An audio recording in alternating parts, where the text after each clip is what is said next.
Hello दोस्तों,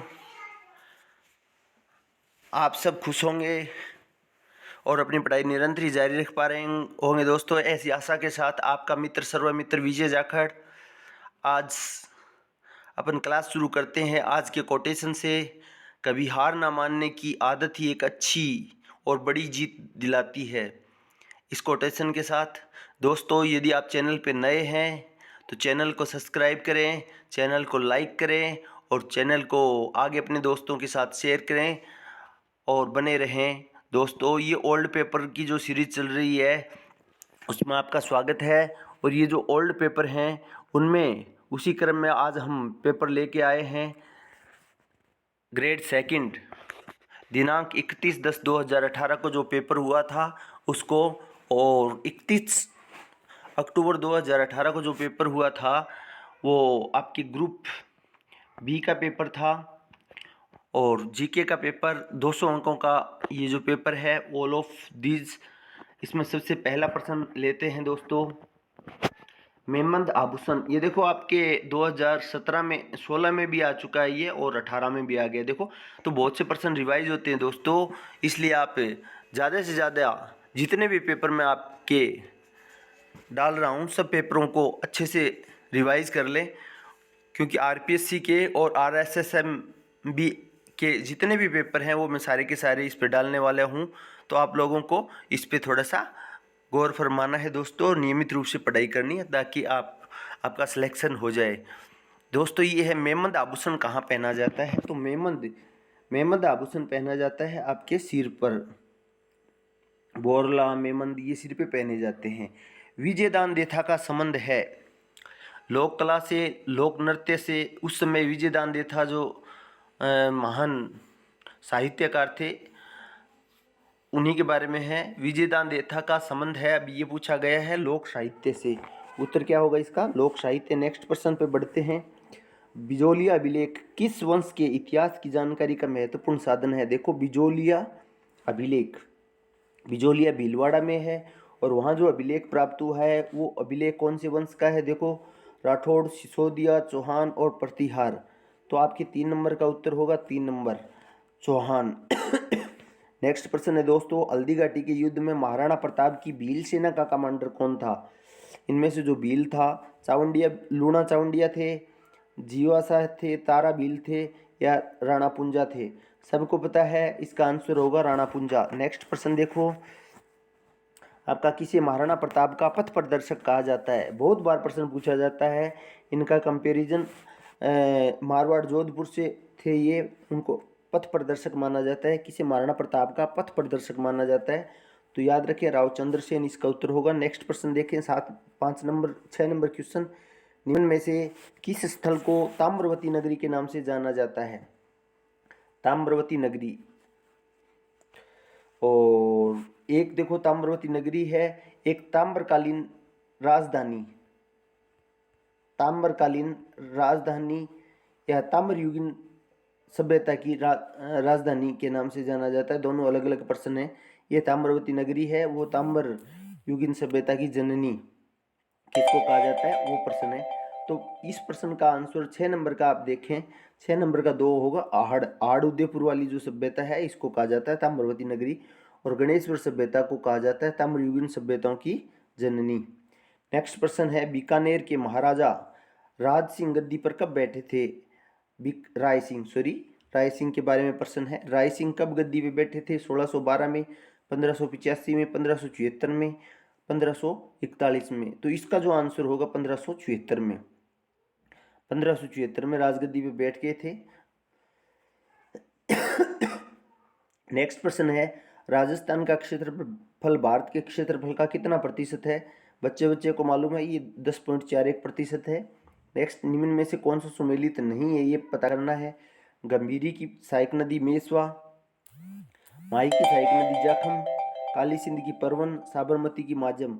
ये ऐसा ही प्रश्न आपके 2016 का जो मैंने पेपर करवाया था उसमें भी आया था। तो इसका जो आंसर होगा आपका 1 नंबर गंभीरी की सहायक नदी मेसवा नहीं है, बाकी माई की जाखम है, काली सिंध की परवन है, साबरमती की माजम है, लेकिन किसकी नहीं है? गंभीरी की मेसवा सहायक नदी नहीं है।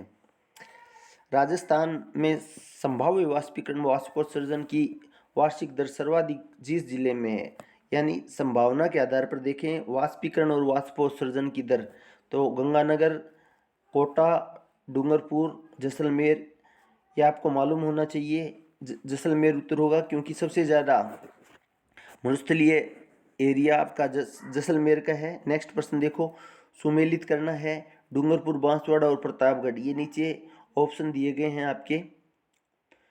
तो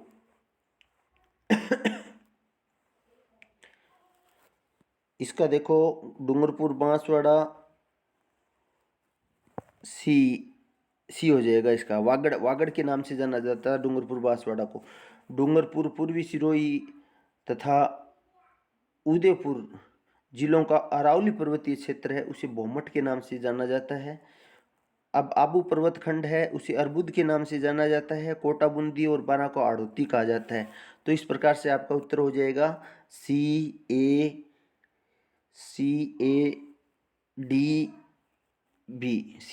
किसमें देख लो, CADB ये आंसर होगा आपका। CADB ये हो गया आपका आंसर 2 नंबर। नेक्स्ट है जनगणना 2001 से 2011 के मध्य राजस्थान के किन जिलों में लिंगानुपात में कमी आई है वो पूछा गया है। 2018 का पेपर है, अच्छे से देख लें आप, क्योंकि ये वर्तमान संदर्भ में भी अगर देखें तो ये प्रश्न आ सकते हैं आपके। ये कोई करंट का क्वेश्चन है, जनगणना से संबंधित प्रश्न है, तो दोस्तों इसका थोड़ा ध्यान कर लें। इसका आंसर होगा राजसमंद और चूरू। लिंगानुपात में कमी आई है इन 2 जिलों में, राजसमंद और चूरू में। नेक्स्ट प्रश्न आपका 13 नंबर, राजस्थान में जनसंख्या का वितरण असमान है। दूसरा कारण दिया गया है राज्य में जलवायु तथा ऊंचावचीय कारकों में विविधता पाई जाती है। इसका आंसर एस तथा आर दोनों सही हैं। एस सही है, आर गलत है। इस प्रकार से आपके आंसर दे रखे हैं, तो आपका उत्तर पहले में ही निकल जाता है। एस और आर दोनों सही हैं। कैसे हैं देखो, राज्य में जलवायु तथा ऊंचावचीय कारकों के कारण ही राजस्थान में जनसंख्या का वितरण असमान है, ये बात सही है। दोनों एक दूसरे को सेटिस्फाई करते हैं, कथन और कारण, इसलिए आपका ये आंसर होगा। नेक्स्ट प्रश्न है, सुमेलित कीजिए जिला पर्यटन स्थल। कौन से जिले का पर्यटन स्थल? अलवर में कौन सा पर्यटन स्थल है? तो इसके अंदर आप देख सकते हैं 14वां प्रश्न है, इसमें आपके हो जाएगा अलवर में पांडुपुल बालाजी आपके अलवर में है। और उसके बाद अजमेर में सोनी जी की नसियाँ हैं, बिल्कुल सही है। बीकानेर में कोलायत है, सही है। भरतपुर में डिग है, जल महलों की राजधानी, डिग को जल महलों की राजधानी कहा जाता है, तो ये आपके जल महल हैं यहाँ। तो इसका जो आंसर होगा आपका 14 नंबर का, वो आप जिस प्रकार से मिलान कर लेंगे तो आंसर होगा 3 नंबर। नेक्स्ट प्रश्न देखिए, राजस्थान में सीमेंट उद्योग के स्थानीयकरण का प्रमुख कारक कौन सा है? यानी कौन से कारण से स्थानीयकरण हुआ है आपने सीमेंट का? 15वां क्वेश्चन है, इसका आंसर होगा कच्चे माल की उपलब्धता के कारण। अपने यहाँ कच्चे माल की उपलब्धता है सीमेंट उद्योग के लिए, इसलिए यहाँ अपने सीमेंट उद्योग स्थापित हुआ है। राजस्थान में कौन से जिले आदर दक्षिणी पूर्वी मैदानी कृषि जलवायु खंडों में के अंतर्गत आते हैं? तो दोस्तों ये 10 जलवायु खंड है अपने राजस्थान के, वो एक दिन में 8 या 10 मिनट का टॉपिक लेके आऊँगा और उसमें करवाऊँगा।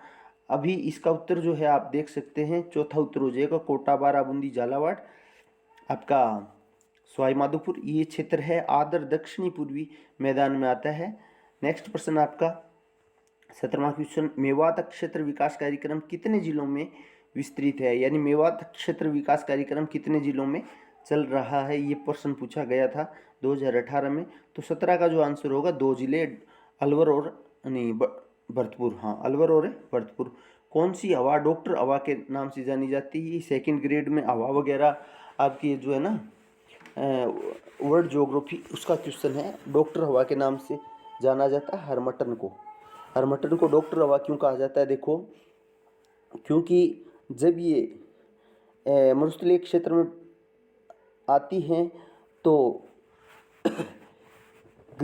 ग्रीष्म ऋतु में एक डॉक्टर जिस प्रकार से राहत देता है उस प्रकार का कार्य करती है, इसलिए डॉक्टर हवाएं कहा जाता है।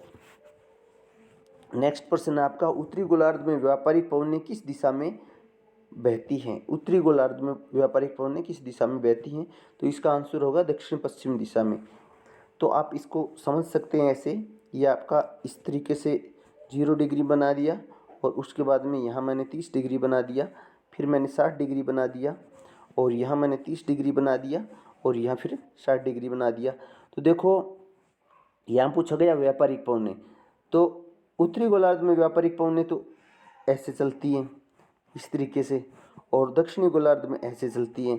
तो किस दिशा से चल रही हैं? ये उत्तर हो गया, ये आपका उत्तर हो गया, ये दक्षिण हो गया, ये पूर्व हो गया और ये पश्चिम हो गया। तो कहाँ से चलती आ रही हैं आपके व्यापारिक पवनें? उत्तर पूर्व से लेकर के दक्षिण पश्चिम में बह रही हैं। तो किस दिशा में बहती हैं? तो दिशा दक्षिणी पश्चिम इस तरीके से बहती हैं। फिर ये आपकी पछुआ पवनें इसके विपरीत बहती हैं और यहाँ भी आपकी इसके विपरीत हो जाएंगी। तो इस प्रकार से आप पछुआ पवनों की दिशा याद कर सकते हो। काजीरंगा राष्ट्रीय उद्यान प्रसिद्ध है, किस चीज़ के लिए प्रसिद्ध है? एक सींग वाले भारतीय गैंडों के लिए प्रसिद्ध है। 20वां प्रश्न है, इसका आंसर हो जाएगा एक सींग वाले भारतीय गैंडों के लिए प्रसिद्ध। नेक्स्ट प्रश्न है, नीचे दिए गए कथनों की सहायता से सही उत्तर का चयन करना है। चेन्नई में वर्षा की परिवर्तनशीलता मुंबई से अधिक है। चेन्नई में लौटते हुए मानसून से ज़्यादा वर्षा होती है। यहाँ 2 कथन दिए गए हैं, इनके आधार पर दिया गया है कि केवल एक सही है, केवल 2 सही है, यानी केवल बी सही है, ए व बी दोनों सही हैं, ए व बी दोनों सही नहीं हैं। ये प्रश्न आपका है और इसमें जो उत्तर होगा आपका 21 नंबर का, उसमें होगा 3 नंबर। ए भी सही है और बी भी सही है। कैसे सही है देखो, आप यहाँ देखोगे तो इस तरीके से भारत का ये जो क्षेत्र है, यहाँ चेन्नई पड़ता है इस जगह और यहाँ मुंबई है। तो यहाँ की जो परिवर्तनशीलता है वो अधिक है मुंबई की, जबकि चेन्नई में लौटते हुए मानसून की ज़्यादा वर्षा होती है। तमिलनाडु तट पर लौटते हुए मानसून की वर्षा होती है, इसलिए दोनों ही आपके सही हो जाएंगे, ए व बी दोनों सही है। नेक्स्ट प्रश्न आपका 22 नंबर, यदि अंडमान में उष्णकटिबंधीय चक्रवात का विकास होता है, यानी अंडमान निकोबार पे क्या आ जाए, उष्णकटिबंधीय चक्रवात बन जाए, तो बंदरगाह के अधिकारियों को सचेत किया जाना चाहिए। कौन सा बंदरगाह है जिसके अधिकारियों को सचेत करना चाहिए? कोलकाता, रंगून, कोलंबो और चेन्नई। तो इसका 22 नंबर का आंसर हो जाएगा कोलकाता। कोलकाता बंदरगाह के जो हैं उनको सबसे पहले सचेत किया जाए। भारत में कौन सा जनगणना वर्ष जनसांख्यिकी विभाजन का वर्ष कहा जाता है? 23 नंबर क्वेश्चन है, इसका आंसर होगा 1921। देखो 1911 से लेकर के 1921 तक जनसंख्या है उसमें वृद्धि ऋणात्मक हुई थी, इसलिए इसे जनसंख्या का विभाजक वर्ष कहा जाता है। क्योंकि इस समय एक तो प्रथम विश्व युद्ध हो गया था और महामारी फैल गई थी। ये 2 कारण हैं जिसके कारण महामारी फैल गई थी। और दूसरा क्या कारण है आपके यहाँ वर्ल्ड वार प्रथम 1914 से 19 तक चला था, इसलिए इस कारण से यहाँ जनसंख्या घटी थी, बढ़ी नहीं थी। महान सीमा भ्रंश पृथक करता है शिवालिक से लघु हिमालय को, लघु हिमालय से महान हिमालय को। उसके बाद आपके प्रश्न पूछा गया है, अगला है महान हिमालय से काराकोरम को।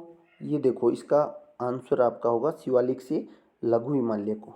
आपका जो हिमालय है इस प्रकार से विस्तृत है 3 परतों के रूप में, इस प्रकार से। यहाँ महान हिमालय है, महान हिमालय के बाद में ये महान हिमालय हो गया, ये आपके लघु हिमालय हो गया और ये शिवालिक हो गया। अब शिवालिक और लघु हिमालय के बीच आपका महान सीमा भ्रंश पृथक करता है इसको, शिवालिक को लघु हिमालय से। तो ये प्रश्न आपका उत्तर हो जाएगा। भारत में सबसे लंबी सीमा किस देश के साथ लगती है? भारत की सबसे ज़्यादा लंबी सीमा 4096 किलोमीटर लगती है, सबको याद होनी चाहिए, बांग्लादेश के साथ। 25 नंबर का आंसर हो जाएगा 3 बांग्लादेश। ग्रेट बैरियर रीफ कहाँ स्थित है? ये आपके वर्ल्ड ज्योग्राफी का क्वेश्चन आ गया, तो वर्ल्ड ज्योग्राफी के 4 या 5 क्वेश्चन आपके सेकंड ग्रेड में आने हैं दोस्तों, तो ये रिवीजन कर लें। ऑस्ट्रेलिया के पश्चिमी तट के सहारे, ऑस्ट्रेलिया के पूर्वी तट के सहारे, न्यूजीलैंड के पश्चिमी तट के सहारे। न्यूजीलैंड का तो मतलब ही नहीं है, तो ये 2 ऑप्शन तो कट ही जाएंगे। आपके ऑस्ट्रेलिया के पूर्वी या पश्चिमी तट पर आपके अच्छे से याद होना चाहिए, पूर्वी तट पर है, ये आपका ऑस्ट्रेलिया है। इस प्रकार से ऑस्ट्रेलिया है और ऑस्ट्रेलिया के इस दिशा में यहाँ एक ग्रेट बैरियर रीफ एटोल है, आपके ग्रेट बैरियर रीफ बनी हुई है, वो आपके प्रवाल भित्ति उसके लिए जाना जाता है इसको। निम्नलिखित कथनों पर विचार कीजिए। भारत में मृदा अपरदन की समस्या जुड़ी हुई है अत्यधिक वर्षा से, वनों की कटाई से, अत्यधिक खेती से, अतिचारण से। इसके कारण हैं, इनके कथन पर आपको चर्चा करनी है। तो इसका जो आंसर होगा ए और बी सही है, ए बी सी डी सही है, ए बी डी सही है और बी डी सही है। आपके इसका जो आंसर होगा वो होगा आपके 2 नंबर ए बी व सी डी, तीनों चारों सही हैं। देखो दोबारा से देख लो। मृदा अपरदन अत्यधिक वर्षा के कारण भी होती है, वनों की कटाई से भी होती है, अधिक खेती से भी होती है, अतिचारण से भी होती है। तो इस प्रकार से आपके ये चारों आंसर सही हो जाएंगे। राजस्थान विधानसभा के प्रक्रिया तथा कार्य संचालन संबंधी नियम के अनुसार विधानसभा में मंत्रिपरिषद में अविश्वास प्रस्ताव के संबंध में निम्न में से कौन से कथन सही हैं। राजस्थान विधानसभा के बारे में प्रश्न पूछा गया है। इस प्रश्न को आप अच्छे से पढ़ सकते हैं कि राजस्थान विधानसभा के प्रक्रिया तथा कार्य संचालन संबंधी नियम के अनुसार विधानसभा में मंत्रिपरिषद में अविश्वास प्रस्ताव के संबंध में निम्न में से कौन सा कथन सही है। ये प्रश्न आपका पूछा गया है। इसमें पहला है, प्रस्ताव प्रस्तुत करने की अनुमति प्रश्नों के बाद और उस दिन की कार्य सूची का कार्य प्रारंभ करने से पूर्व मांगनी होगी। अनुमति मांगने वाले सदस्यों को उस दिन की बैठक, ये पहला ही आंसर हो जाएगा आपका इसका। ये नेक्स्ट प्रश्न देखो, पहला हो गया। इसमें एक और देखो भाई, ये भी अनुमति मांगने वाले सदस्यों को उस दिन की बैठक प्रारंभ होने से पहले सचिव के पास उस प्रस्ताव का जिसे वह प्रस्तुत करना चाहे लिखित सूचना जरूरी है। ये भी सही है और ए भी सही है। तो ए व बी दोनों सही हो जाएंगे। सी गलत है, इसमें सी गलत हो जाएगा। नेक्स्ट प्रश्न देखें 29 नंबर, निम्न में से कौन राजस्थान के मुख्यमंत्री एवं उप मुख्यमंत्री के पद पर रहे हैं। जो मुख्यमंत्री भी रहे हैं और उप मुख्यमंत्री भी रहे हैं, ऐसे व्यक्ति कौन है। तो आपका टीकाराम पालीवाल है। मुख्यमंत्री रहने के साथ साथ उप मुख्यमंत्री भी रह चुके हैं। नेक्स्ट प्रश्न आपका है, वो देखें, निम्नलिखित में से राजस्थान के कौन से मुख्यमंत्री बनने से पूर्व किसी भी मंत्रिपरिषद में नहीं रहे थे। मुख्यमंत्री बनने से पहले कोई भी मंत्रिपरिषद में नहीं रहे थे, ऐसे कौन कौन हैं। तो जयनारायण व्यास, बरकतुल्ला खां। जयनारायण व्यास तो होगा इसमें, बरकतुल्ला खां नहीं होगा, भोनलाल सुखाड़िया नहीं होगा, भैरव सिंह शेखावत, ये हैं आपके इसमें। नेक्स्ट प्रश्न देखें, तो इसका जो आंसर होगा वो हो जाएगा आपका ए और डी। नेक्स्ट प्रश्न देखें, निम्न में से कौन सा युग्म सुमेलित नहीं है। ये प्रश्न पूछा गया है। बाकी तो 3 सुमेलित हैं लेकिन एक सुमेलित नहीं है, वो आपको देखना है इसके अंदर। तो ये देखें, मोहनलाल सुखाड़िया, KP यू मेनन, बरकतुल्ला खां यहाँ मुख्यमंत्री दिए गए हैं और उनके मुख्य सचिव दिए गए हैं। तो आप देखो, मोहनलाल सुखाड़िया के समय KP यू मेनन थे, बरकतुल्ला खान के समय RD माथुर थे, शिवचरण माथुर के समय मदन मोहन कृष्णावली थे और भैरव सिंह शेखावत के समय TV रमन थे। तो इसका आंसर ये हो जाएगा। थोड़ा सा मुख्य सचिव का पेपर टॉपिक है वो अच्छे से पढ़ लें, इसमें से निश्चित रूप से आपके प्रश्न आने वाले हैं। निम्नलिखित में से कौन से कर्तव्य भारत सरकार की राजनीतिक कार्यों संबंधी मंत्रिमंडल समिति के हैं। केंद्र राज्य संबंधों में संबंधी समस्याओं पर विचार करना, ऐसे आर्थिक और राजनीतिक मामलों पर विचार करना जिन पर व्यापक परिप्रेक्ष्य में निर्णय लेने की आवश्यकता न हो, विदेशी मामलों में संबंधित ऐसे नीतिगत मामलों पर निर्णय करना जिससे बाह्य और आंतरिक सुरक्षा प्रभावित न हो। उत्तर सही है, A B, A C, A B C और बी सी। तो इसका जो आंसर हो जाएगा वो हो जाएगा ए और बी। सी गलत है इसमें और ए और बी आपका आंसर हो जाएगा इसमें। ए और बी सही है। नेक्स्ट प्रश्न देखें। नेक्स्ट प्रश्न है, दोस्त पश्चिमी क्षेत्र सांस्कृतिक केंद्र उदयपुर के सभापति कौन है। उस समय का प्रश्न है, करंट का प्रश्न। उस समय जो सभापति थे वो पूछा गया है। तो आप लोगों को एक बार भाई ये प्रश्न तो डिलीट करना, आपको याद ही नहीं रखना। ये जो आंसर है ये मैं थोड़ा सा गलत बता गया, थोड़ा सा देख लें। 32 नंबर क्वेश्चन का मैंने गलती से बता दिया है, तो ये थोड़ा सा देख लें। RPSC के आंसर की के अकॉर्डिंग ही मैं आपको ये सारे आंसर बता रहा हूँ। ए व बी सी तीनों सही होंगे इसमें, न कि ए बी। तो आपका तीनों सही हो जाएंगे इसमें, ठीक है। इसमें मंत्रिमंडलीय समिति से संबंधित ही क्वेश्चन है, अच्छे से देख लें, दोबारा से देख लें दोस्तों। गलतियां हो जाती हैं, इंसान से ही होती हैं। ये प्रश्न आपके काम की बात नहीं है, सुमेलित नहीं है। ये प्रश्न पूछा गया इधर दिया गया राजस्थान के मुख्यमंत्री, और यहाँ दिया गया वह राज्य जहाँ उन्होंने मुख्यमंत्री के कार्यकाल के पश्चात राज्यपाल के पद पर कार्य किया। यानी मोहनलाल सुखाड़िया ने किस राज्य में, आंध्र प्रदेश में बताया गया है, और हरिदेव जोशी ने त्रिपुरा में, शिवचरण माथुर ने आसाम में, और जगन्नाथ पहाड़िया ने बिहार में। तो इसमें से पूछा गया है कि कौन सा सुमेलित नहीं है। 34 नंबर क्वेश्चन है, इसका सुमेलित नहीं है 2 नंबर। इसका हरिदेव जोशी ने त्रिपुरा में नहीं किया, बाकी मोहनलाल सुखाड़िया ने आंध्र प्रदेश के राज्यपाल रहे, शिवचरण माथुर मुख्यमंत्री के बाद आसाम के रहे, जगन्नाथ पहाड़िया बिहार के रहे, लेकिन हरिदेव जोशी आपके त्रिपुरा के नहीं रहे। अगला प्रश्न है, निम्न में से किस वर्ष राजस्थान में पंचायती राज अधिनियम 1994 के संशोधन कर पंचायतों में स्थायी समितियों का प्रावधान किया गया। यानी स्थायी समितियां बनाई गई थी 1994 में। पंचायती राज अधिनियम जो लागू हुआ था उसमें संशोधन करके कौन से वर्ष ये संशोधन किया गया था, ऐसा प्रश्न पूछा गया है। तो 2000 में संशोधन करके स्थायी समितियां बना दी गई थी। नेक्स्ट प्रश्न देखें, भारत शासन अधिनियम 1919 के तहत, देखो 3 चीजें तो रट लो आप, निश्चित रूप से आपके प्रश्न आना है। 1909 का अधिनियम, 1919 का अधिनियम और 1935 का अधिनियम, इसमें से तो प्रश्न आएगा ही आएगा, छपा हुआ है ये मानो आप। 1909 वाला मार्ले मिंटो और मोंटेग्यू चेम्सफोर्ड अधिनियम, ये सारे आपके याद रखने, और 1935 वाला महत्वपूर्ण है। ये हर पेपर में आपके 2011 से मैंने पेपर डाले हैं, सभी पेपरों में प्रश्न आए हुए हैं। तो ये राजस्थान भारत शासन अधिनियम 1919 का प्रश्न पूछा गया है। इसके तहत राज्य परिषद काउंसिल ऑफ स्टेट्स के पहले अध्यक्ष कौन बने थे। उस समय जो ये काउंसिल ऑफ स्टेट्स बनाई गई थी, उसका पहला अध्यक्ष कौन बनाया था? फ्रेडरिक वाइट, अलेक्जेंडर मूडीमैन, सच्चिदानंद सिन्हा, विठल भाई पटेल। तो इसका जो आंसर होगा वो आपका आंसर होगा अलेक्जेंडर मूडीमैन। मूडीमैन को बनाया गया था। नेक्स्ट प्रश्न है, निम्नलिखित में से किसने यह मत प्रदान किया कि 21वीं शताब्दी में विश्व व्यवस्था में तनाव व संघर्ष में वृद्धि होगी, किंतु इस संघर्ष का स्वरूप विचारधारात्मक, राजनीतिक और आर्थिक न होकर सांस्कृतिक होगा। Samuel Huntington, Fukuyama, Reagan, Obama. यह आपका प्रश्न है, इसमें आपको उत्तर देना है। तो पहला होगा हंटिंगटन ने ऐसा कहा था, सैमुअल हंटिंगटन ने 21वीं सदी के बारे में ऐसी घोषणा की थी। अगला प्रश्न है 38 नंबर, भारत के निम्नलिखित प्रधानमंत्रियों में से किस प्रधानमंत्री को कार्यवाहक राष्ट्रपति का द्वारा शपथ दिलाई गई? कार्यवाहक राष्ट्रपति के द्वारा शपथ दिलाई गई थी इंदिरा गांधी, मोरारजी देसाई और राजीव गांधी, इंदिरा कुमार गुजराल। इसका 38 नंबर का आंसर होगा मोरारजी देसाई। मोरारजी देसाई जब प्रधानमंत्री बने थे तो उनको कार्यवाहक राष्ट्रपति ने शपथ दिलाई थी।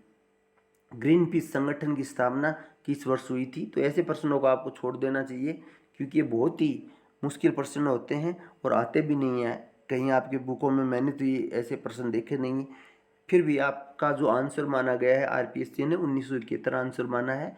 ग्रीन पीस संगठन 1971 में स्थापित किया गया था। 40वां क्वेश्चन है, किसी किस समिति या आयोग ने सिफारिश की थी कि राज्यसभा को सच्चे अर्थों में संघीय उच्च सदन बनाने के लिए इसमें सभी राज्यों का समान प्रतिनिधित्व होना चाहिए। इस समर्थन के साथ ही संसदीय व्यवस्था निरंतर जारी रहे, ऐसा किसने कहा था? तो आपके संथानम समिति ने, राजमन्नार समिति ने, सरकारी आयोग ने, पुंछी आयोग ने। तो इसका आंसर होगा आपका राजमन्नार समिति ने। राजमन्नार समिति ने ऐसा कहा था कि सभी राज्यों को समान रूप से अधिकार दिए जाने चाहिए। यह आपके अनुच्छेद से संबंधित प्रश्न आ गया। किस अनुच्छेद में कहा गया है कि इस अनुच्छेद के उपबंधों के अधीन रहते हुए संघ के लिए एक लोक सेवा आयोग और उसके राज्य के लिए एक राज्य लोक सेवा आयोग होगा। तो लोक सेवा आयोग आरपीएससी और यूपीएससी के बारे में बात की गई है। तो 41वां जो प्रश्न है उसका जो आंसर होगा वो होगा 3 नंबर। अनुच्छेद 315 में आते हैं यूपीएससी, आरपीएससी वगैरह।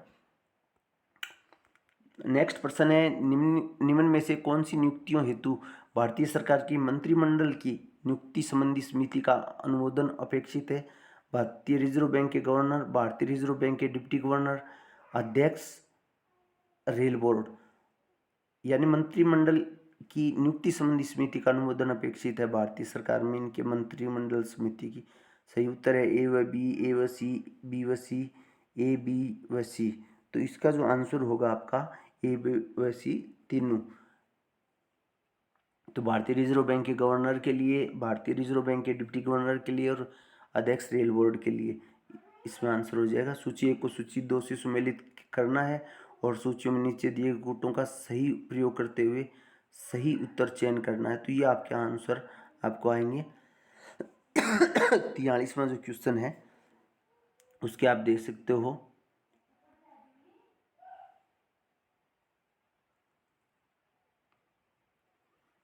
जगदीश भगवती उस समय की जो देखो बुकों के हैं, करंट का क्वेश्चन था, ये छोड़ सकते हो आप। नेक्स्ट प्रश्न आपका, निम्न में से भारत के उपराष्ट्रपतियों में से कौन से निर्विरोध निर्वाचित हुए थे?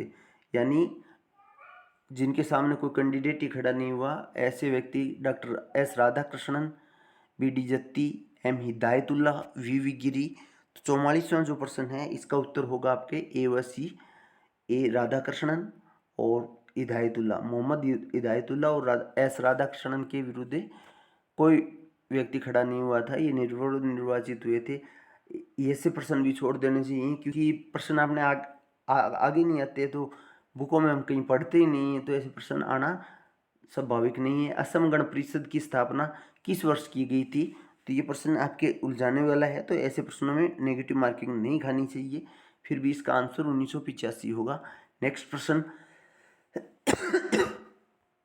निम्नलिखित युग्मों सही सुमेलित नहीं है, ये देखना है। भारतीय संविधान का अनुच्छेद और एक तरफ शब्दावली दे रखी है, जो सही नहीं है उसका अलग करना है आपको। 46 नंबर क्वेश्चन है, उसमें देखो 255 एक गए के अनुसार राष्ट्रपति की पूर्व मंजूरी, 18(3) के अनुसार राष्ट्रपति की सहमति, 113(3) के तहत राष्ट्रपति की सिफारिश, 304 ख के अंतर्गत राष्ट्रपति की स्वीकृति। तो 46 नंबर क्वेश्चन का ये है आपका गलत, बाकी सही है। नेक्स्ट प्रश्न है, अंतर्राज्यिक नदियों व नदी दोनों के जल संबंधी विवादों के न्याय निर्णय संबंधी प्रावधान संविधान के किस अनुच्छेद के अंतर्गत आते हैं? तो 47 नंबर क्वेश्चन है, उसका होगा 262, अनुच्छेद 262 में। ये हार्ड क्वेश्चन है। कगारवाद का सिद्धांत किसने दिया? यहाँ दे रखा थ्योरी ऑफ ब्रिनकैनशिप, कगारवाद का सिद्धांत किसने दिया है? ये आपके मेरे तो समझ से बाहर है, कैसे प्रश्न पूछे गए थे उस समय 2018 में। तो ये देख लो, 48वां क्वेश्चन है, इसका आंसर माना गया था फोस्टर डुलेस। नेक्स्ट प्रश्न देखो, क्योटो प्रोटोकॉल का संबंध निम्न में से किससे है? क्योटो प्रोटोकॉल किससे संबंधित है? आपके आर्थिक सहयोग से, निशस्त्रीकरण से, भूमंडलीय उष्मीकरण के कम करने के लिए, आतंकवाद को रोकने के लिए। तो 49 नंबर का आंसर होगा भूमंडलीकरण उष्मीकरण को, यानी भूमंडलीय जो तापमान बढ़ रहा है उसको कम करने के लिए क्योटो प्रोटोकॉल किया गया था। नेक्स्ट प्रश्न है, 2003 में किस देश ने रोज रिवॉल्यूशन गुलाबी क्रांति हुई थी? कौन सा देश था जिसमें गुलाबी क्रांति हुई थी? तो ये जॉर्जिया देश में हुई थी, यानी गुलाब जो है, गुलाबों की खेती के अंदर क्रांति हुई थी। 51वां, शांति के लिए एकता प्रस्ताव को अन्य किस नाम से जाना जाता है? 51 नंबर प्रश्न, इसका जो आंसर होगा एक्शन प्लान। एक्शन प्लान का मतलब है शांति के लिए एकता प्रस्ताव। नेक्स्ट प्रश्न आपका 52 नंबर, निम्न में से कौन सा युग्म सुमेलित नहीं है? ये प्रश्न पूछा गया है आपके। ए व बी सी डी 4 दिए गए हैं, 1 2 3 4। आधिकारिक यात्रा दी गई है और वर्ष दिया गया है कि किस ने कब यात्रा और कहाँ की थी, कहाँ की तो नहीं, सन दे रखा है। आपके 52 नंबर क्वेश्चन है, उसका जो आंसर है देखो, इसका 3 नंबर, चीन के प्रधानमंत्री ली पेंग की यात्रा 1992 में। तो ये तो पता नहीं कितना पुराना प्रश्न दे रखा है, ऐसे भी भला कोई पेपर बनाता है। नेक्स्ट प्रश्न, दोस्तों घबराने की कोई बात नहीं है, आजकल पेपर का जो स्टैंडर्ड है आपने अच्छे से पढ़ लिया है तो लगभग आपका सिलेक्शन हो जाएगा। फिर भी अपने दोस्तों के साथ शेयर करते रहें दोस्तों, क्योंकि वो अगर पेपर रिवाइज़ करेंगे तो मेरे हिसाब से हर पेपर में से 5-4 या उससे भी ज़्यादा 10-10 प्रश्नों तक रिवाइज हो रहे हैं। 53 नंबर जो क्वेश्चन है उसका आंसर देखें। 53 नंबर, बीसलपुर बांध में पानी की आवक बढ़ाने हेतु निम्न में से कौन सी परियोजना तैयार की गई है। यानी बीसलपुर जो बांध है उसमें पानी लाने के लिए, ज़्यादा पानी लाने के लिए कौन सी योजना तैयार की गई है, तो इसका उत्तर होगा ब्राह्मणी बनास परियोजना। ब्राह्मणी और बनास परियोजना है वो हो जाएगा। 54 हाल ही में राजस्थान, ये देखो आपके 18 का है, अंतर्राष्ट्रीय क्रिकेट में डेब्यू प्रथम प्रवेश किया है। किस क्रिकेट खिलाड़ी ने, राजस्थान का कौन सा क्रिकेट खिलाड़ी जिसने डेब्यू किया है। 54 नंबर 2018 में चर्चित था, इसलिए ये प्रश्न पूछा गया था। आपका खलील अहमद था। हाल ही में राजस्थान में किसके लिए स्टार रैंकिंग प्रारंभ की गई है। स्टार रैंकिंग उस समय प्रारंभ की गई थी, किसके लिए प्रारंभ की गई थी, तो राजकीय विद्यालयों के लिए स्टार रैंकिंग प्रारंभ की गई थी। अब कोई याद करने की आवश्यकता नहीं। भीलवाड़ा में ये भी कोई याद करने की आवश्यकता नहीं है।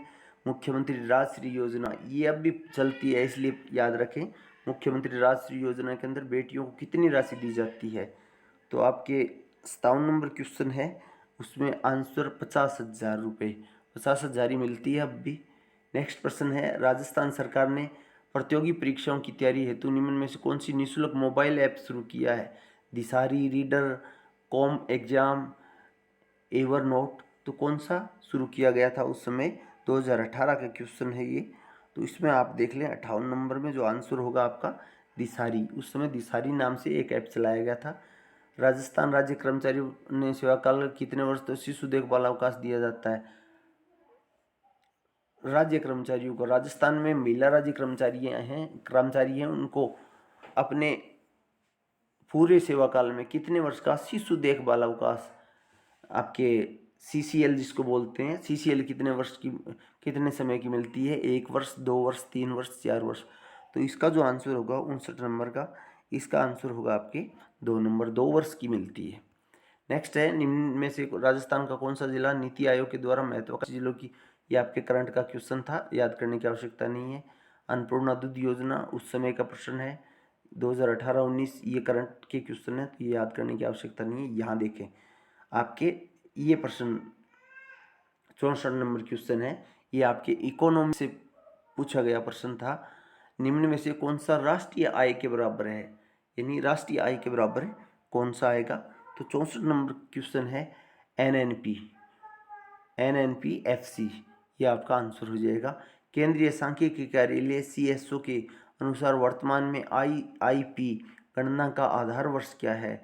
उस समय की बात है, 2018 में प्रश्न पूछा गया था, वर्तमान में गणना का वर्ष क्या है, तो उस समय जो गणना का वर्ष था तो ये था 2011-12, आजकल शायद 2015-16 होना चाहिए।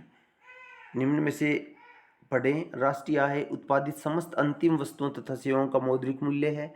NNP ज्ञात करने के लिए GNP में से मूल्य ह्रास को घटा देते हैं। केवल एक सही है, केवल 2 सही है, दोनों 1 व 2 सही हैं, 1 व 2 दोनों गलत हैं। ये प्रश्न है आपका, तो 66 नंबर का जो आंसर होगा वो होगा आपका 1 व 2 दोनों सही हैं, ये दोनों ही बातें सही हैं। नेक्स्ट प्रश्न देखें, निम्न में से कौन सा लाभ प्रधानमंत्री जन धन योजना के अंतर्गत खोले गए खातों में नहीं मिलता है।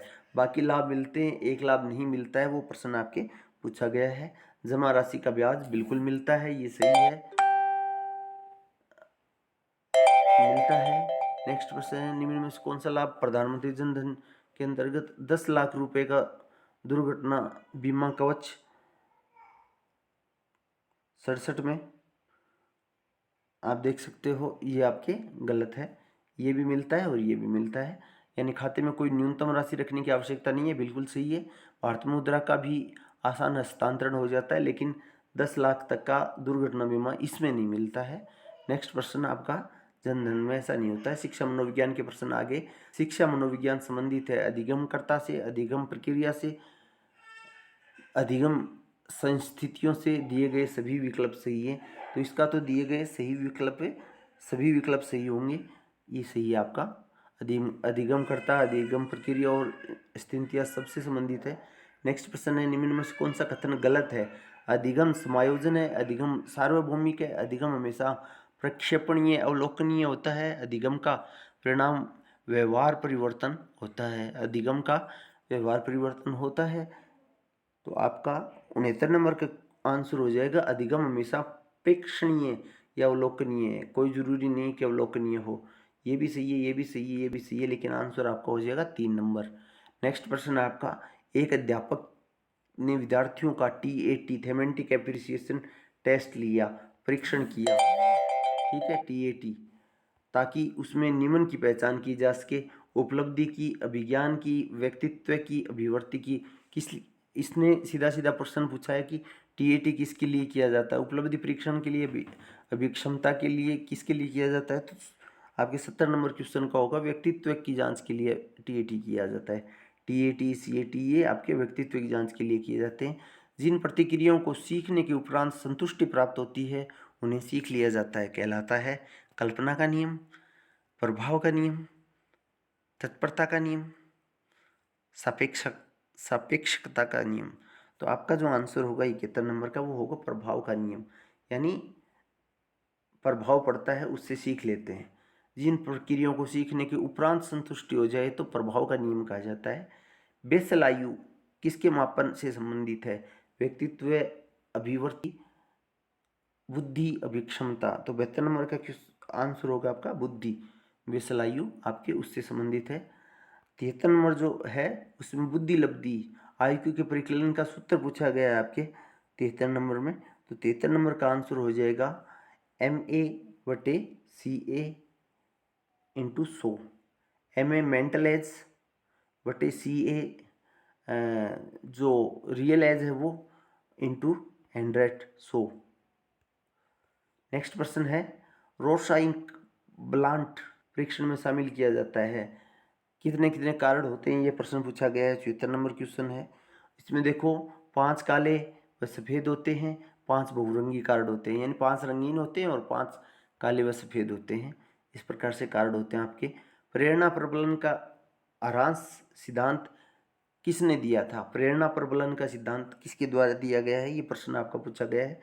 तो ये प्रेरणा प्रबलन तो आपको पता ही है किसने दिया है। प्रबलन का सिद्धांत हल ने दिया है।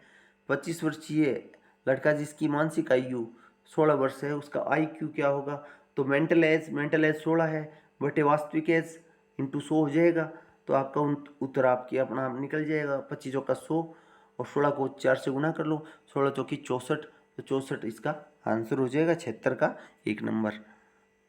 आपके नेक्स्ट प्रश्न देखिए, मनोविज्ञान व्यवहार का विज्ञान है और इसका घनिष्ठ संबंध शिक्षा से इसलिए है क्योंकि शिक्षा बालक के रिक्त स्थान में परिवर्तन लाना चाहती है।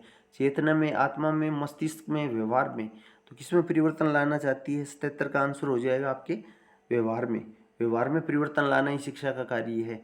नेक्स्ट प्रश्न देखिए दोस्तों, अभिरुचि, अभिवृत्ति, उपलब्धि और लिंग कौन सी विभिन्नताओं के क्षेत्र हैं? 78 नंबर का जो आंसर होगा आपके 3 नंबर व्यक्तिगत विभिन्नता के अंतर्गत आते हैं आपके।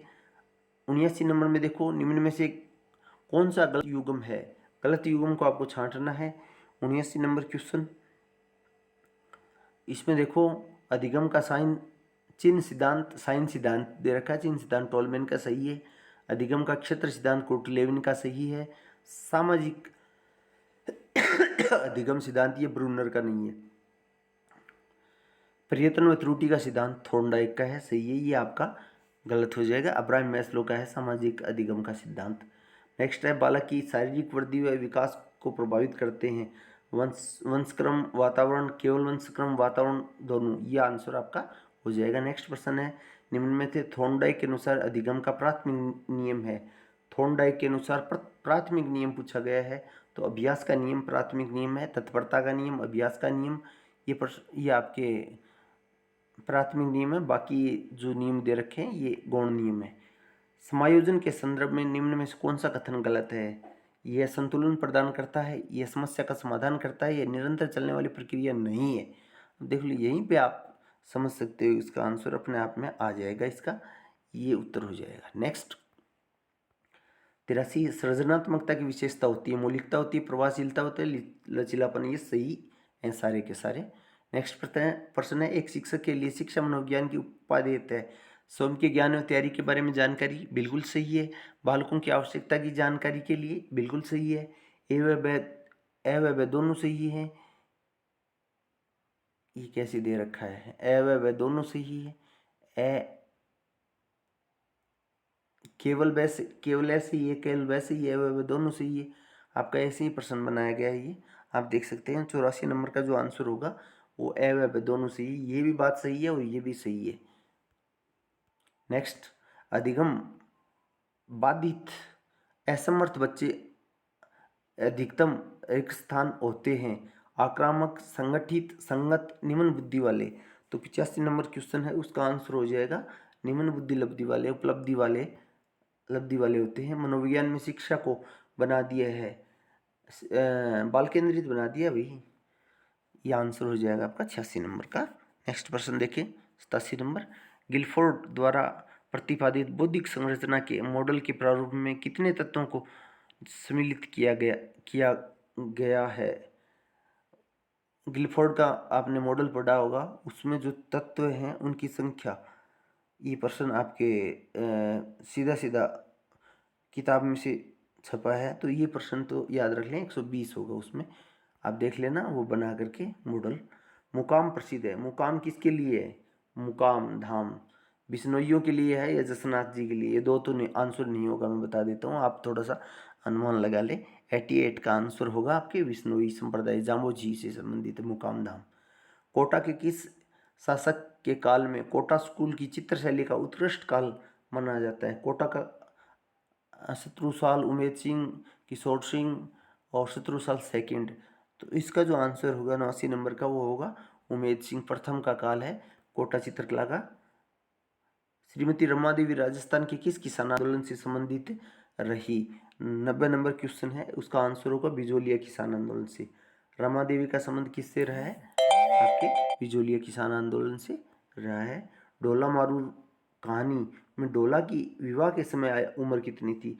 जो डोला मारू कहानी पढ़ी होगी आपने, डोला मारू, तो डोला मारू में जो डोला थी उसकी विवाह की आयु पूछी गई है। जिस समय उनका विवाह हुआ था उस समय आयु कितनी थी, तो मात्र 3 वर्ष की थी डोला।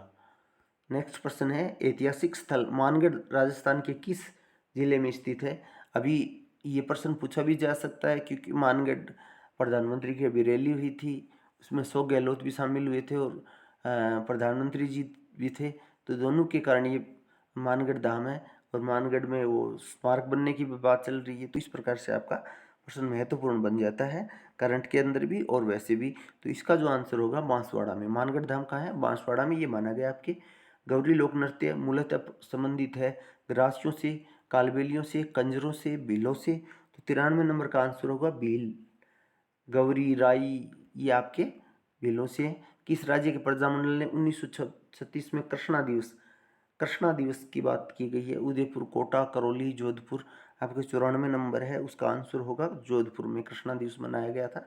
बिरबल दिवस आपके बीकानेर में और कृष्णा दिवस जोधपुर में मनाया गया था। आबानेरी व राजौरगढ़ के कलात्मक वैभव किस कला के हैं, यानी कौन सी कला के हैं। गुज्जर प्रतिहार के, चौहान के, गुहिल सिसोदिया के, राठौड़ के। इसका आंसर होगा आपके गुज्जर प्रतिहार कला के। आबानेरी दौसा की और राजौरगढ़ के कलात्मक वैभव। किस दुर्ग को गढ़बिठली के नाम से भी जाना जाता है। तारागढ़ को कहा जाता है। अब तारागढ़ में 2 ऑप्शन दे रखे हैं, तारागढ़ बूंदी, तारागढ़ अजमेर। तो गढ़बिठली कौन से को कहा जाता है, ये प्रश्न आपके पूछा गया है। 96 नंबर सबको पता है, तारागढ़ अजमेर को कहा जाता है। पाबूजी का मुख्य तीर्थ स्थित है ठिकरिया गांव, जोधपुरिया गांव, कोलू गांव, पंचोटा गांव। आपके 97 नंबर क्वेश्चन है, उसका आंसर होगा कोलूमंड। नेक्स्ट है, अजमेर मेरवाड़ा का राजस्थान में विलय कब किया गया था। 26 जनवरी 1956, 1 नवंबर 1956, 26 जनवरी 1950, 30 मार्च 1949। 98 नंबर क्वेश्चन है। तो एकीकरण तो अच्छे से पढ़ लें, एकीकरण का 1 या 2 क्वेश्चन हर एग्जाम में आ रहे हैं। तो इसका आंसर हो जाएगा आपका 1 नवंबर 1956, अजमेर मेरवाड़ा को अंत में मिलाया गया था। चारचौमा मंदिर राजस्थान के किस जिले में स्थित है। 99 नंबर में होगा कोटा। चारचौमा मंदिर याद रखना कोटा में है। जीण माता का मेला राजस्थान के किस जिले में पड़ता है? वर्ष में 2 बार आयोजित किया जाता है। 100 नंबर, इसका आंसर हो जाएगा सीकर। तो इस प्रकार से दोस्तों आपका पेपर था 2018 का, 31/10/2018 का जो पेपर हुआ था। जल्द ही मैं 2021 तक के सभी सेकंड ग्रेड के पेपर आपको उपलब्ध करवा दूंगा। तो आप पढ़ते रहें, मस्त रहें, स्वस्थ रहें। गुड नाइट दोस्तों। एक बार लाइक कर दें, शेयर कर दें और अपने दोस्तों के साथ ज़्यादा से ज़्यादा शेयर करें ताकि उनको भी इसका लाभ मिल सके। और एक बार सब्सक्राइब ज़रूर कर लें ताकि आपको समय पर नोटिफिकेशन मिल सके। तो ओके, धन्यवाद दोस्तों। इस प्रकार से